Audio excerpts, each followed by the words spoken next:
¡Salvaremos al cisne negro! ¡Oh!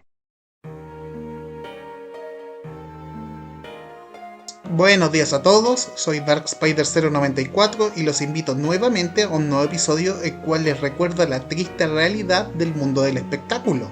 Eso es el espectáculo. Un día eres la estrella más grande del mundo y al otro eres un donadie trabajando en una fábrica de cajas. ¡Te oí! Si es que hablamos de películas de anime que han logrado consagrarse dentro de la industria cinematográfica, las primeras que suelen venirse a la mente son Akira, Ghost in the Shell o el repertorio de Studio Ghibli. Sin embargo, dentro de este grupo también quisiera mencionar a Perfect Blue por Satoshi Kon, una película que no solo hace una dura crítica a la industria del entretenimiento y a la cultura del fan hacia las idols, el intento de abrirse a otras posibilidades para muchos artistas y una perturbadora historia que pone en duda lo que es ficción y qué es realidad. La obra tiene de protagonista a Mima Kirigoe, una chica que se desliga de la banda de idols a la que pertenecía para incursar una carrera como actriz. Si bien parte de la narrativa cuenta el proceso de ajuste de Mima a este cambio de trayectoria, incluyendo el eliminar la imagen de una chica inocente como un conflicto interno, el mayor problema ocurre cuando Mima descubre que está siendo acosada. No solo eso, personas a su alrededor están siendo asesinadas. Es el temor de ser vista por estos ojos acechadores lo que desencadena una serie de eventos que te hace cuestionar si gran parte del problema realmente existe o si es una psicosis que la pobre chica está sufriendo por el cambio. Algo sí es seguro, y es que la película da una importante lección que nos volvería a dar Jake el perro en Hora de Aventura. La gente fea no puede ser buena. ¿Acaso están hablando de mí? Que se mueran los feos, que se mueran los feos, que se mueran toditos los feos, que se mueran. Estrenada originalmente en el Festival Internacional Fílmico Fantasía el 5 de agosto de 1997, para luego tener su lanzamiento comercial el 28 de febrero de 1998, Perfect Blue es una adaptación pragmática de la novela Perfect Blue Complete Metamorphosis por Yoshikazu Takeuchi en 1991. Obra en que, si bien se toca temas relacionados con la industria del espectáculo, actúa más como una historia de crimen que va más directo al grano. En contraste tenemos la versión fílmica, la cual logra presentar una identidad propia mediante, curiosamente, la crisis de identidad del personaje principal. Inmediatamente puedo decir que esta no es una película para todo el público, y habrá conceptos que puede que sean demasiado intensos y a la vez confusos para el espectador, con giros de tuerca dentro de otros giros de tuerca. En muchas otras obras, el uso de tropos donde se juegan con los sueños y cómo juegan con la ambigüedad de las acciones suelen ser vistos como baratas o que terminan dañando la integridad de la narrativa, ya que para muchos les da un pase libre y decir que nada ocurrió en realidad. Pero con Perfect Blue, el uso de estos momentos no solo genera un sentimiento de incomodidad, una sensación de duda sobre lo que estás viendo y un aire de incertidumbre, sino que además ayudan a construir el conflicto del misterio. ¿Está Mima realmente loca? ¿Es acaso todo parte de un drama televisivo o hay algo más detrás?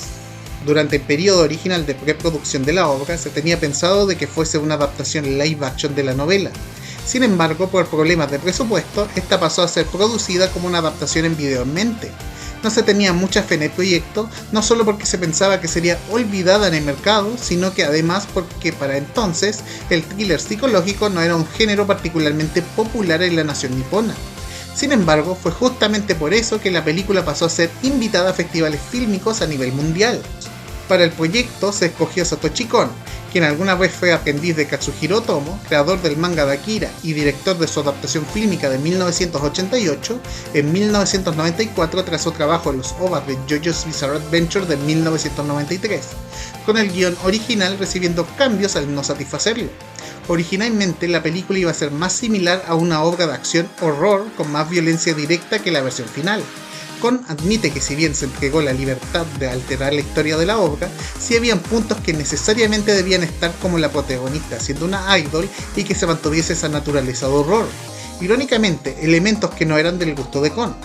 Es más, algo que Kon menciona es que si bien existen clásicos del thriller psicológico como El silencio de los inocentes, Bajos instintos y Los 7 pecados capitales, varios de estos se enfrascan en cuán depravado es el antagonista.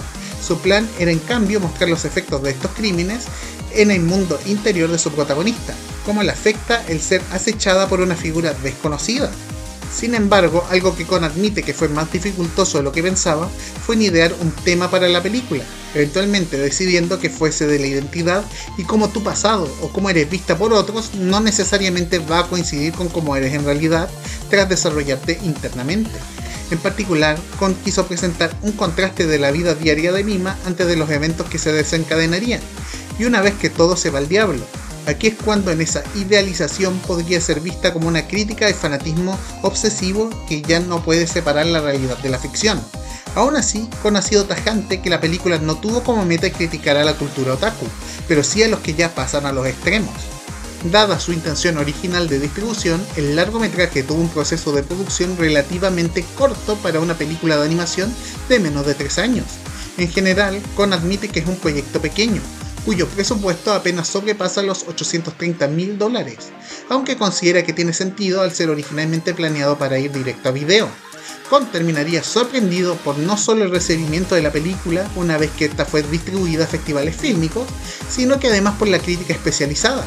Él considera que la película no es un anime tradicional de por sí y quizás eso también influyó en su aceptación.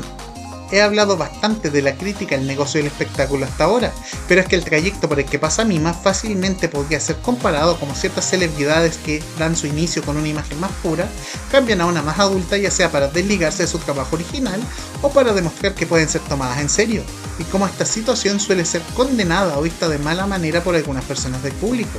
Ejemplos de estos hay en la vida real, con quizás el más conocido de los últimos 20 años, siendo como Miley Cyrus pasó de ser Hannah Montana a alguien mucho más sexualizado por decirlo menos. Incluso hasta el día de hoy se habla de cómo la situación de Mima refleja la realidad de miembros de grupos musicales por tener una vida fuera del espectáculo. Dentro de la película vemos cómo Mima se siente incómoda al tener que grabar una escena de situación adulta, una violación. Una que ella misma desagrada y que incluso sus representantes y compañeros actores se muestran perturbados, pero con ella continuando para no ser una molestia, así como una sesión fotográfica donde se desviste frente a un fotógrafo que tiene una reputación libidinosa. Si bien el principal disidente de esto es un fan obsesivo y la antagonista principal, quienes sienten que la imagen de Mima debe de mantenerse pura a toda costa y quiere incursionar en un contenido más adulto, automáticamente descalifica a la verdadera Mima como una figura sucia. La misma Mima siente un profundo desdén por estas situaciones. Es claro que es algo que no quiere hacer, pero que lamenta que es con tal de avanzar su carrera. No es tanto una crítica a la sexualización, sino que una crítica a forzarlo por X o Y motivo. Irónicamente, Kon admite que su intención no era necesariamente criticar a la industria, sino que fue una consecuencia de que Mima fuese una idol. Ya para andar finalizando, quisiera hablar un poco de la recepción e impacto que ha tenido Perfect Blue dentro de la industria del cine y de la animación. Similar a como pasó con Akira y Ghost in the Shell, Perfect Blue es recordada por ser de los primeros animes en mostrarle al público general que la animación no necesariamente significa que va a ser para el público infantil, una postura que si bien lamentablemente se ha mantenido con el paso del tiempo hasta ahora, ha logrado evolucionar en la última década. Es más, la película consistentemente suele aparecer en listas de las mejores largometrajes de anime. Sin embargo, la que es quizás la mayor influencia de la película es en la filmografía de Darren Aronofsky, director de obras como Requiem por un sueño y El Cisne Negro, en la cual se pueden ver referencias y comparaciones directas con la obra. Existe el rumor de que Aronofsky intentó comprar los derechos de Perfect Blue, algo que Kon mencionó en una entrevista que fue sin éxito, aparentemente con tal de hacer una adaptación en live action. Aún así, se logra presenciar una referencia casi cuadro por cuadro a la secuencia de la bañera de Mima por el personaje de Jennifer Connelly en Requiem por un sueño del año 2000, algo que Aronofsky menciona que fue a modo de homenaje, pero que el mismo Kon consideró que era demasiado homenaje para su gusto. Si bien El Cisne Negro es la historia de una bailarina de ballet quien sufre de una crisis emocional, dado el estrés de ser la estelar en la epónima obra, sí se pueden notar similitudes en cómo el personaje de Natalie Portman tiende a ver su reflejo como una antagonista, de alguien que odia pero que finalmente sigue siendo parte de su misma identidad, similar a cómo Mima se enfrenta a su propio drama en Perfect Blue, aunque sin una entidad externa influenciando sus acciones. También se pueden ver comparaciones de la escena de Latina y si bien ambas muestran a sus protagonistas en un momento de vulnerabilidad, el contexto varía en cómo Mima cae en la desesperanza, mientras que Nina, el personaje de Portman, se enfrenta a una frustración sexual propia. Radio Plagio di plagio. Mucho se ha hablado sobre si el Cisne Negro podría realmente considerarse como un plagio a la obra de Kon, y es sin duda un debate que se encuentra hasta el día de hoy, pero es innegable la influencia que ha tenido la obra de Satoshi Kon en Aronofsky con estos ejemplos. Tras Perfect Blue, Satoshi Kon dirigiría 3 películas más y un anime antes de su fallecimiento en 2010 a los 46 años por cáncer pancreático. Lamentablemente no pudo completar su última obra, Dreaming Machine, película que terminaría siendo cancelada en 2011 por falta de fondos por parte del estudio Madhouse.